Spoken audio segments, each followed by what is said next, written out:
সেদিনের জামাল ভুঁইয়া আর যুব ভারতীতে অজস্র দর্শক, যাদের করুণ অসহায়ত্বে পকেট ভরেছে শতদ্রু দত্তের। জানেন কি, বাংলাদেশে মার্টিনেজকে নিয়ে আসা আর ভারতে মেসিকে নিয়ে আসা ব্যক্তিটি একজনই।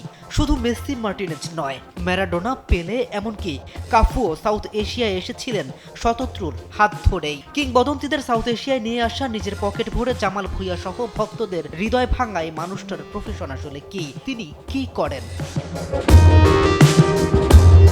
একটু পেছন ফিরে তাকানো যাক। ৩ জুলাই ২০২৩ বাংলাদেশে পা রাখলেন ইমিলিয়ানো মার্টিনেজ। মূলত ফিনান্সিয়াল টেকনোলজি ভিত্তিক এক কোম্পানির একটি প্রমোশনে তারকার এশিয়া সফর, কিন্তু সেবারও সেটি সম্ভব হয়েছিল এই শতদ্রু দত্তের কারণেই। তার হাত ধরেই ১১ ঘন্টা বাংলাদেশ সফরে আসেন, জানতে পারেন অঞ্চলটার বিশাল ফ্যান পেজ সম্পর্কে। কিন্তু যে ফ্যান পেজকে পুঁজি করে লাখ লাখ টাকা হাতিয়ে নেন আয়োজকরা, এমনকি কোটি টাকার স্পন্সর করেন কোম্পানিগুলো, সেই ভক্তদের সাথেই দেখা হয়নি বাজ পাখি।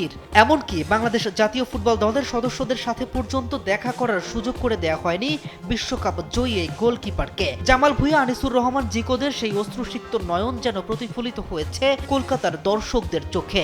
Bashundhara public school and college ২০২৬ শিক্ষাবর্ষে ভর্তি চলছে। শতদ্রুর হাত ধরে লিও ভারতে আসেন, যুব ভারতীতে বিভৎসতার শিকার হন, মেসি নিজেও অপমানিত হন। অন্যদিকে লাখ লাখ দর্শকদের কেউ কেউ ফিরেছে ক্ষুব্ধ হয়ে, কেউ বা অশ্রু জলে। শোনা যায় এমি মার্টিনেজ নিজে থেকেই বাংলাদেশে আসার আগ্রহ প্রকাশ করেছিলেন ফ্যানবেস সম্পর্কে জানতে পারার পরে। দর্শকদের এত ভালোবাসা যেন শতদ্রুর জন্য বিশাল এক সুযোগ, কারি কারি টাকা হাতিয়ে নেয়ার। কিন্তু কে এই শতদ্রু, তারকাদের সাথে তার সম্পর্ক কি?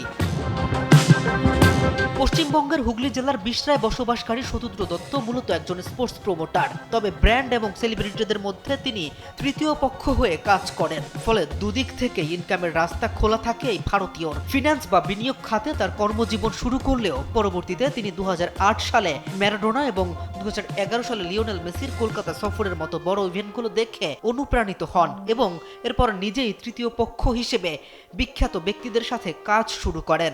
এর আগে তিনি পেলে, ম্যারাডোনা, কাফুদের মতো তারকাদের ভারতে নিয়ে আসেন, আর সবশেষে মেসি ও মার্টিনেজও। ফলে পকেটে পড়েছেন কারি কারি টাকা আর ভুগতে হয়েছে দর্শকদের। K M Rafin, news 24।